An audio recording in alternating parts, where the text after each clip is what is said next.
Combinamos de não morrer. Deve haver uma maneira de não morrer tão cedo e de viver uma vida menos cruel. Vivo implicando com as novelas de minha mãe. Entretanto, sei que ela separa, e separa com violência, os dois mundos. Pobreza, violência urbana e outras questões que acometem a população afro-brasileira marcam o livro Olhos d'Água.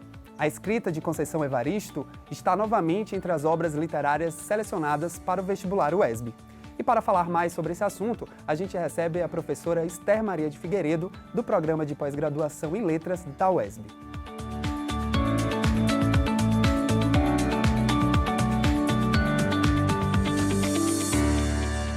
O livro Olhos d'Água é um livro que foi lançado em 2014 da escritora Conceição Evaristo. E é um livro que a gente costuma colocá-lo na literatura afro-brasileira contemporânea.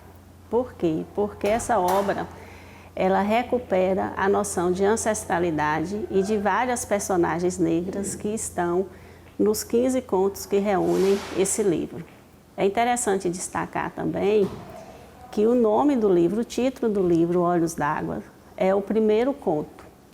E dentre esses 15 contos, o livro Olhos d'Água tem a marca da ancestralidade, da memória, da herança, do legado. E essa dimensão da ancestralidade acaba sendo um cenário discursivo que reúne todos os demais contos do livro. Conceição Evaristo é escritora mineira que foi lançada praticamente no cenário da literatura brasileira em 1980, a partir do seu romance Ponciá Venâncio, e em uma dimensão também de que ela teve os seus primeiros textos literários publicados em um grupo, vamos chamar assim, que se chama Quilomboge.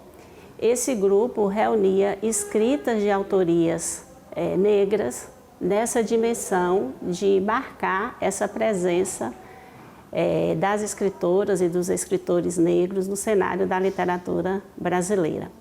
Conceição Evaristo, ela vem de uma favela de Belo Horizonte, é mineira, nascida em Belo Horizonte, mas ao mesmo tempo por questões de subsistências familiares. Ela teve parte de sua vida e de sua infância sendo cuidada por uma tia, que ela disse que foi inclusive agraciada por ter tido duas mães, mas isso é por causa das suas condições mesmo de subsistência. Ela teve que estar com essa tia para poder estudar, e nessa continuidade de sua escolaridade, ela fez o curso normal, que é tido hoje como o antigo magistério. Ela é professora. Depois ela se submeteu a um concurso no Rio de Janeiro como professora, né? Fez mestrado e doutorado em literatura comparada. Então a própria trajetória de vida de Conceição Evaristo já é uma marca também de sua luta, de sua resistência para poder, na sua literatura, também abordar os aspectos da narrativa que ela denominou como escrevivência.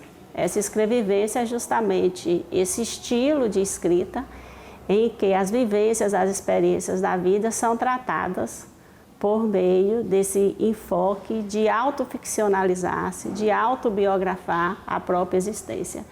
Então, a vida e a obra de Conceição Evaristo é esse registro mesmo, né, dessa nova dimensão, desse novo enquadre de como que a literatura brasileira encontra na presença dessa escritora, que hoje é escritora tão reconhecida, premiada com o Prêmio Jabuti e outras demais obras, para marcar essa vertente da literatura brasileira afrocontemporânea. Essa obra de Conceição Evaristo tem temas como racismo, gênero, necropolítica, violência, abuso, prostituição infantil, suicídio. Então, todos esses temas hoje faz com que a gente perceba a literatura em diálogo com as questões sociais.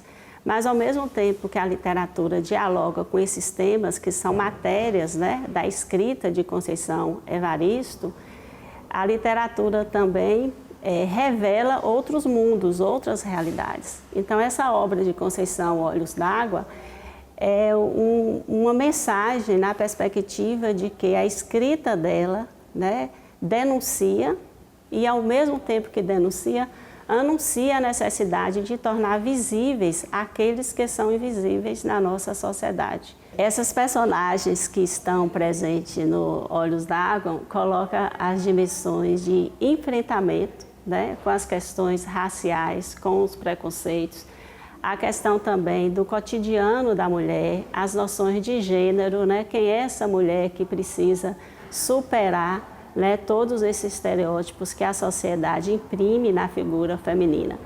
E, ao mesmo tempo, também nas personagens masculinas, né? O que é esse homem que hoje está em uma situação também de enfrentar, de se ver, né, dentro dessa nova reconfiguração social. Então, o patriarcado, a necropolítica, a violência, gênero, as sexualidades, né, tudo isso é reverberado nessa escrita de Conceição Evaristo.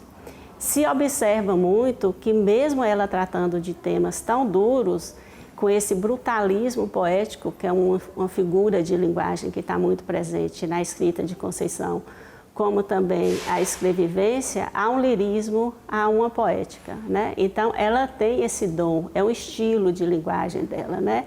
De tratar de temas tão duros, né? De personagens tão bem construídas, mas, ao mesmo tempo, com esse estilo de falar de coisas duras com a suavidade necessária, até como um retrato para a gente poder interpretar esses conflitos sociais. Aí vamos ver esse exercício assim, de futurologia para que todos os vestibulandos tenham sucesso, né? Primeiro tem que ler a obra, né? É importante ler a obra. É uma obra curta, densa, mais curta, então o tempo para a leitura não vai exigir tanto, mas vai se exigir um tempo para poder extrair essa dimensão poética e lírica da escrita de Conceição Evaristo. Como eu disse, ela tem uma escrevivência, né, que é um termo que realmente está muito atrelado à própria escrita dela, na perspectiva da autoficcionalizar-se, né, autobiografar-se. É interessante também destacar que desses 15 contos que estão no livro, né, tem um eixo temático que os define. Na minha concepção, é sempre a noção de ancestralidade, de memória, da presença negra na sociedade. Dentre esses 15 contos, muitos são denominados com o nome das próprias personagens, né, sendo que há uma presença grande do narrador, em terceira pessoa em todos os contos, exceto em Olhos d'Água, que é no primeiro, né, na primeira pessoa, a narrativa. E um conto você tem a presença assim, como se todas as personagens estivessem inseridas nesse conto. Daí você percebe, né, enquanto leitor, né, enquanto estudante que vai prestar o vestibular, esse fluxo de continuidade no todo o livro. O livro Olhos d'Água, ele tem uma dimensão muito no pé fincado na literatura, mas há aspectos também de língua, de estrutura de língua, que são explorados em questões, né, de concursos, de vestibulares, em vários certames aí que a gente já teve a oportunidade de ver. Então, se percebe assim que há a presença de aglutinação de vocábulos, por exemplo, o próprio conto Lua Manda, é a aglutinação de lua, né, comanda, com o verbo mandar, e você pode ver essa linguagem poética também, lua, amanda, lua, amada, né. Tem também a dimensão de infinização, né, a gente tem contos e tem a presença do hífen, tem muita presença também do lava-lava, né, passo a passo, palavras infinizadas, mas essa dimensão estética, poética, lírica que se apresenta mesmo na obra, né? Na obra enquanto ficção. É um livro, né? Tem que ver como um livro de contos. E cada um tem como encontrar elementos muito específicos, muito particulares nessa obra.